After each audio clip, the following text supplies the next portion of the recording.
ஒரு அரசன் இருக்கிறான். ஊரையே தன் கட்டுப்பாட்டில் வைத்திருந்த அரசன் தனக்கு தெரியாத வேத மந்திரங்கள் இல்லை, உபநிஷங்கள் இல்லை, புத்தகங்கள் இல்லை என்று துடித்த போது தன்னை மகிழ்விக்க ஏதேனும் மந்திரங்களை சொல்லுங்கள் என்றான். பல முனிவர்கள், படித்தவர்கள், பண்டிதர்கள் எல்லாரும் வந்தார்கள். யாருடைய மந்திரத்திலும் அவன் மனம் மயங்கவில்லை. ஒரே ஒரு ஒற்றை கணையாளியை ஒருவர் கொடுத்தார். என்னன்னார், இதுதான் வாழ்வின் பெரிய மந்திரம்.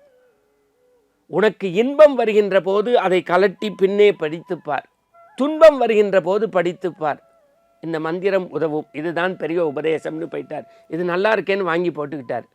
கூட இருந்த மந்திரியே ஆபத்து, மன்னனை வீழ்த்திட்டான் எதிரி நாட்டு ராஜாவோடு சேர்ந்து. பொண்ணை இழந்து, பொறியை இழந்து, எல்லாவற்றையும் இழந்து கானகத்துக்கு போனால் இனி நமக்கு இந்த வாழ்க்கை எதற்கு என்று சொல்லி மலை உச்சியில் போய் மாய்த்து கொள்ள போன மன்னனுக்கு மோதிரம் நினைவுக்கு வந்தது. எடுத்தான், அதிலே ஒரு மந்திரம் இருக்குமே என்று சொல்லி திரும்பி படித்தான். அது வரிகளோ கோடுகளோ ஆகமமோ விதியோ அல்ல, ஒரே இந்த நிலை மாறும் என்பதை படித்தான். அணிந்தான். மீண்டும் காட்டுக்குள் கடும் தவம் செய்தான். நண்பர்கள் வந்தார்கள், பிற நாட்டு குறுநில மன்னர்கள் உதவினார்கள்.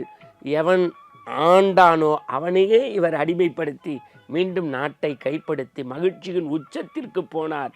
பட்டு பீதாம்பரமும் தலைப்பாகையோடும் அமர்ந்த அவர் மகிழ்வோடு மீண்டும் மோதிரத்தை, காரணம் இன்பம் வந்தாலும் துன்பம் வந்தாலும் மோதிரத்தை எடுத்து படி என்றார். இந்த நிலை மாறும் என்றார். பிறகுதான் தெரிந்தது, மனம் சமநிலை பெற வேண்டும்.